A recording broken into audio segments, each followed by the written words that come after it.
एक बार एक छोटी सी बच्ची हाथ में मिट्टी की गुल्लक लेकर के भागती हुई एक दवाइयों की दुकान पर गई। वो काफी देर तक वहां पर खड़ी रही, लेकिन दुकानदार का ध्यान उसकी तरफ नहीं गया क्योंकि और भी बहुत सारे लोग खड़े हुए थे। उसने दुकानदार को कई बार बुलाया, लेकिन वहां पर भीड़ इतनी थी कि दुकानदार का ध्यान उसकी तरफ गया ही नहीं। और फिर उस बच्ची को थोड़ा सा गुस्सा आया तो उसने अपनी मिट्टी की गुल्लक लेकर के वहीं काउंटर पर जोर से रख दी, जिसके बाद में जो दुकानदार था और जितने भी लोग खड़े थे वो सब उस बच्ची की तरफ देखने लग गए। और फिर उस दुकानदार ने उस बच्ची से पूछा, बेटे आपको क्या चाहिए? तो वो बड़े ही भोलेपन से बोली कि मुझे एक चमत्कार चाहिए। ये सुनकर के दुकानदार को कुछ समझ नहीं आया, ना ही वहां पर जो लोग थे उनको कुछ समझ में आया, और सब उसकी तरफ देखने लग गए। फिर दुकानदार ने बोला, बेटे चमत्कार तो यहाँ पर नहीं मिलता है। तो बच्ची को लगा कि वो उससे झूठ बोल रहा है, तो बच्ची ने कहा कि मेरी गुल्लक में बहुत पैसे हैं, आप बताओ आपको कितने पैसे चाहिए, लेकिन मैं आज यहाँ से चमत्कार लेकर के ही जाऊंगी। तो वहीं काउंटर पे एक और आदमी खड़ा था, उसने उस बच्ची से पूछा कि बेटे क्यों चाहिए तुमको चमत्कार? तब उस बच्ची ने अपनी कहानी बताई कि अभी कुछ दिन पहले मेरे भाई के सर में बहुत तेज दर्द हुआ, तो मेरे पापा मम्मी उसको हॉस्पिटल ले गए। उसके बाद कई दिन तक मेरा भाई घर नहीं आया। तो मैंने कई बार अपने पापा से पूछा, लेकिन उन्होंने मुझे कुछ नहीं बताया। उन्होंने बार बार यही कहा कि वो आ जाएगा, वो कल आ जाएगा, वो कल आ जाएगा, लेकिन वो आ ही नहीं रहा था। तो मैंने देखा कि मम्मी रो रही है, और पापा मम्मी को कह रहे थे कि उसकी दवाइयों के लिए और उसके इलाज के लिए जितने पैसे चाहिए उतने मेरे पास में नहीं है, अब उसको कोई चमत्कार ही बचा सकता है। तब मुझे लगा कि अगर मेरे पापा के पास में इतने पैसे नहीं भी हैं तो क्या हुआ, मेरे पास में तो है। तो मैंने जितने भी पैसे जोड़ रखे हैं वो सारे लेकर के मैं इस दवाई की दुकान पर आई। फिर उस आदमी ने उस बच्ची से पूछा, कितने पैसे हैं तुम्हारे पास में? ये सुनते ही उस बच्ची ने अपनी गुल्लक उठाई, जमीन पर फेंकी और तोड़ दी, और पैसे गिनने लग गई। बाकी सब लोग खड़े होकर के उसको देख रहे थे। थोड़ी देर बाद उसने सारे पैसे अपने हाथ में इकट्ठे किए और बोली, मेरे पास में पूरे 19 रुपए हैं। वो जो आदमी वहां पर खड़ा था वो थोड़ा सा मुस्कुराया और बोला कि अरे तुम्हारे पास में तो पूरे पैसे हैं, इतने का ही तो आता है चमत्कार। ये सुनकर के वो बच्ची बहुत खुश हो गई और बोली कि चलो मैं आपको अपने पापा से मिलवाती हूँ। बाद में पता लगा कि वो आदमी कोई आम आदमी नहीं था, बल्कि एक बहुत बड़ा न्यूरोसर्जन था, और उसने सिर्फ 19 रुपए में उसके भाई की सर्जरी करी, और कुछ ही दिन बाद वो ठीक होकर के घर वापस आ गया। फिर कुछ दिन बाद वो बच्ची, उसका भाई, उसके पापा, उसकी मम्मी, चारों एक साथ बैठे हुए थे और बात कर रहे थे। तो उसकी मम्मी ने उसके पापा से पूछा कि अब तो बता दो ये चमत्कार आपने किया कैसे? तो उन्होंने अपनी बेटी की तरफ देखा और बोले, ये चमत्कार मैंने नहीं, इसने किया है।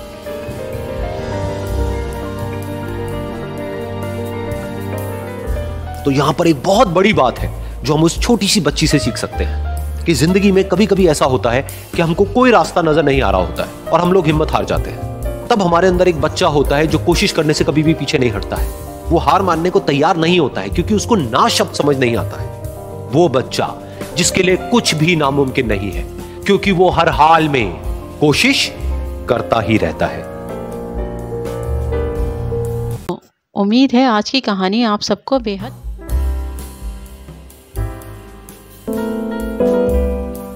ये कहानी है दो दोस्तों की, और उनकी दोस्ती की शुरुआत हुई थी अभी कुछ दिन पहले हॉस्पिटल के कमरे से, जहां पर वो दोनों एडमिट थे।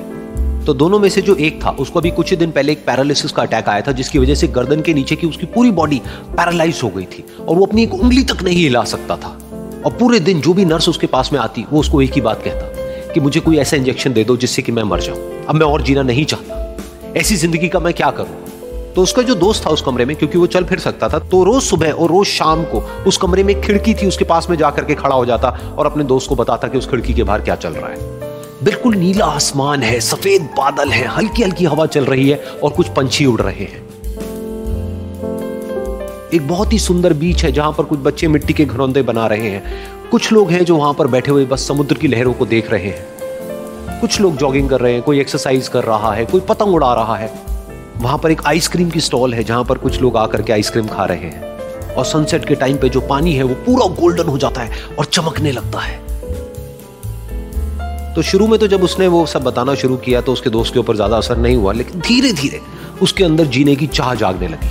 अब वो सुबह का इंतजार करने लगा कि जल्दी से सुबह हो और मेरा दोस्त मुझे बताए कि आज यहां पर क्या हो रहा है। कुछ दिन तक ऐसे ही चलता रहा। फिर एक दिन जब वो सुबह उठा तो उसने देखा कि सामने वाला बेड खाली है।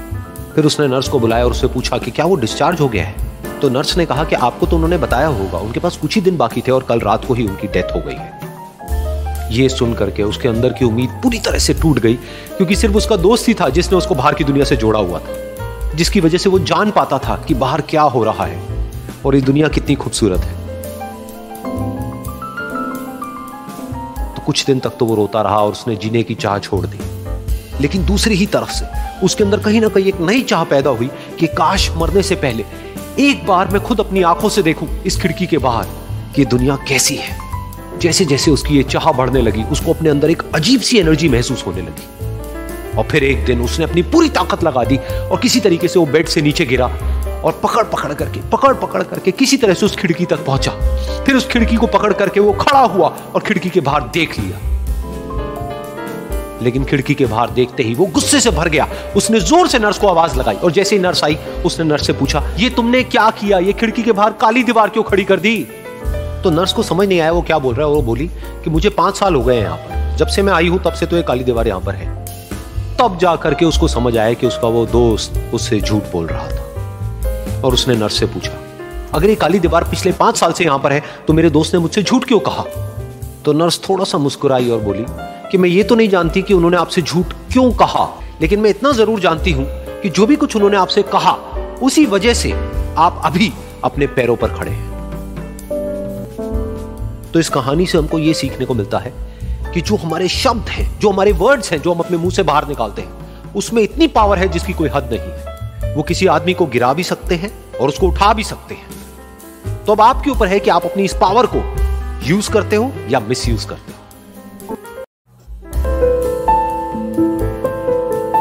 एक बार एक बहुत बड़ा बिजनेसमैन एक छोटे से गांव में जाता है। उसका प्लान होता है कि उस गांव में एक फैक्ट्री लगानी है। वो एक ऐसी जगह तक पहुंच जाता है जहां पर उसके सामने नदी होती है और उसके सामने गांव होता है। अब उसके पास में 2 ऑप्शंस होते हैं। एक कि वो सड़क के रास्ते से घूम करके उस गांव तक पहुंचे, जिसमें करीब करीब 8 घंटे लगेंगे क्योंकि डायरेक्ट कोई रास्ता नहीं है वहां तक पहुंचने का। दूसरा कि सिर्फ 20 मिनट में एक नाव में बैठ करके उस नदी को पार करके उस गांव तक पहुंच जाए। तो अपना टाइम बचाने के लिए उसने उस नाव में बैठने का डिसीजन लिया। वो नाव बहुत ही छोटी सी थी, जिसमें एक तरफ एक आदमी बैठा था जो कि नाव चला रहा था और दूसरी तरफ ये बिजनेसमैन बैठा हुआ था।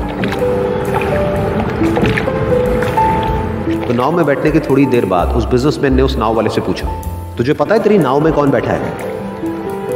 तो नाव वाले ने बड़े ही भोलेपन से कहा हाथ जोड़ करके, नहीं साहब मुझे नहीं पता आप कौन है। तो बिजनेसमैन बोला, अरे तू अखबार नहीं पढ़ता है क्या? हर दूसरे दिन मेरी फोटो आती है अखबार में। तो नाव वाला बोला, अरे साहब मुझे कहाँ पढ़ना लिखना आता है, मैं बहुत छोटा सा था जब मेरे पिताजी गुजर गए थे, तो अपने परिवार का ध्यान रखने के लिए मैं बचपन से ही काम में लग गया और तभी मेरा स्कूल छूट गया। ये सुन करके उस बिजनेसमैन ने उसका मजाक उड़ाते हुए उसको कहा, तुझे पढ़ना लिखना तक नहीं आता है, ऐसी जिंदगी का क्या फायदा? ये सुन करके उस नाव वाले को बुरा तो लगा, लेकिन उसने कुछ नहीं कहा।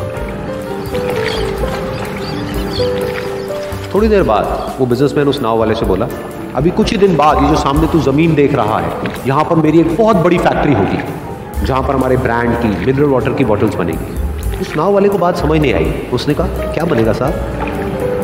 तो बिजनेसमैन थोड़ा सा इरिटेट होकर के बोला कि हमारे यहाँ पर पानी की बोतलें बनेंगी जो तेरे गांव में नहीं बिकेगी लेकिन शहरों में बहुत बिकती है। अरे कभी तू शहर गया होगा तो तूने देखी होगी पानी की बोतलें रखी होती है दुकानों पर। फिर वो नाव वाला बोला, अरे साहब मुझे कैसे पता होगा, मैं तो कभी इस गाँव से बाहर गया ही नहीं। फिर वो बिजनेसमैन उसके ऊपर हंसते हुए बोला, तू कभी इस गांव से बाहर तक नहीं गया, तुझे पता ही नहीं कि शहर क्या होता है? अरे ऐसी जिंदगी का क्या फायदा? उसकी ये बात सुन करके उस नाव वाले को सच में लगने लगा कि मेरी जिंदगी शायद किसी काम की नहीं है। अपनी इस सोच की वजह से उसका नाव से ध्यान हटा और तभी नाव की टक्कर हो गई एक बड़े से पत्थर से, जिसकी वजह से नाव में पानी भरने लगा और नाव डूबने लगी। उस जगह पर पानी बहुत ही गहरा था और किनारा दूर था।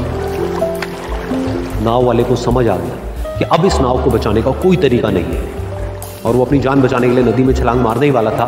तभी उसने उस बिजनेसमैन से पूछा, साहब आपको तैरना तो आता है ना?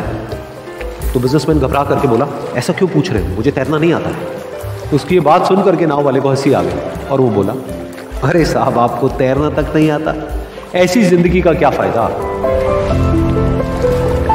ये सुन करके उस बिजनेसमैन को अपनी गलती का एहसास हुआ और वो हाथ जोड़ करके उस नाव वाले से बोला, तुम जो कहोगे मैं तुम्हें दूंगा, बस मेरी जान बचा लो। तो उस नाव वाले ने बोला, अरे साहब आप घबराओ नहीं, मुझे सिर्फ तैरना नहीं आता है, मुझे डूबते हुए लोगों को बचाना भी आता है।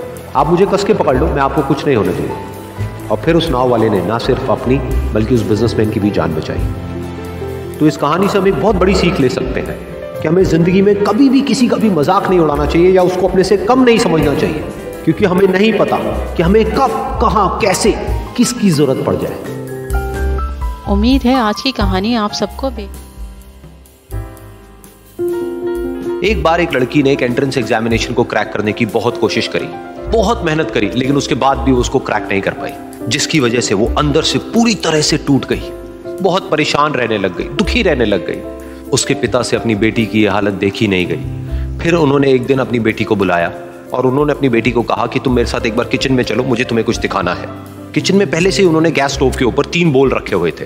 फिर उन्होंने उन तीनों बोल्स के अंदर पानी भरा, एक के अंदर कुछ आलू डाले, एक के अंदर कुछ अंडे और एक के अंदर कॉफी बीन्स, और उसको उबलने के लिए छोड़ दिया। उसके बाद में 5 मिनट हो गए, 10 मिनट हो गए, 20 मिनट हो गए, और वो वहां पर खड़े रहे अपनी बेटी के साथ में और उसको देखते रहे।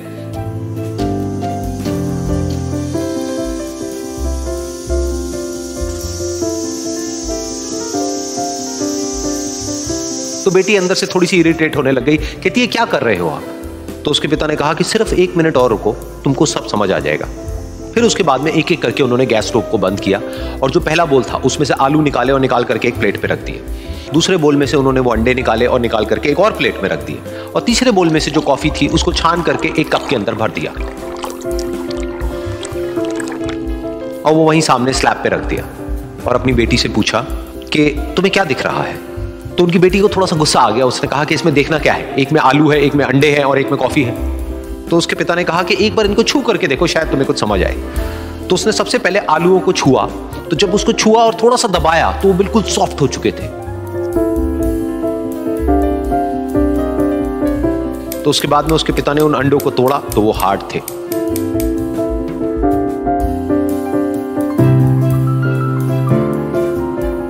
और फिर उसके पिता ने वो कॉफी वाला कप उठाया और अपनी बेटी को कहा कि एक बार इसको सूंघ करके देखो।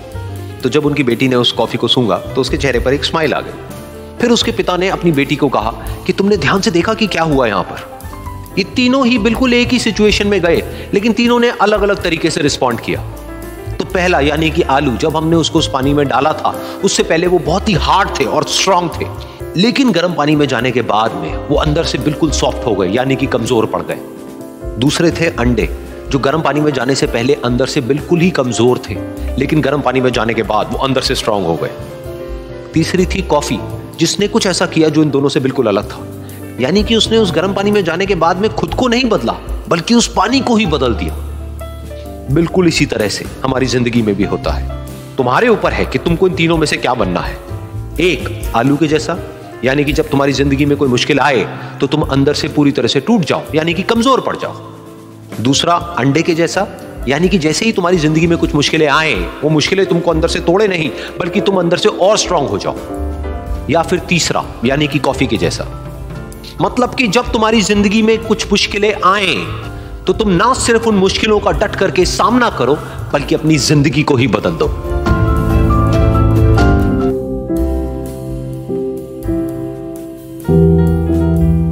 एक बार की बात है, एक छोटे से गांव में एक आदमी रहता था। उसके घर के पास में एक पहाड़ था, जहां पर वो रोज सुबह जाता। उस पहाड़ पर थोड़ी देर के लिए वो बैठता, फिर वापस आ जाता। तो रोज की तरह वो सुबह सुबह जा रहा था। पीछे से उसका छोटा सा बेटा आया, उसने आकर के उसका हाथ पकड़ लिया और कहा कि आज मैं भी आपके साथ चलूंगा। उसने पहले तो उसको थोड़ा सा समझाया और मना किया, कहा कि जो रास्ता है वो बहुत ही छोटा है और चढ़ाई बहुत ज्यादा है, तो तुम मेरे साथ नहीं चल पाओगे। लेकिन फिर जब उस बेटे ने जिद करी तो पिता मान गया। तो दोनों पहाड़ पर चढ़ने लगे। पिता ने बेटे का हाथ कस के पकड़ा हुआ था। लेफ्ट साइड में पहाड़ थे, राइट साइड में खाई थी और रास्ता बहुत ही छोटा था। और वो पहाड़ की चोटी तक पहुंचने ही वाले थे, तभी रास्ते में एक बड़ा सा पत्थर आया। क्योंकि पिता उस रास्ते पर रोज आता था तो उसको पता था कि वहां पे पत्थर है, तो वो साइड से निकल गया।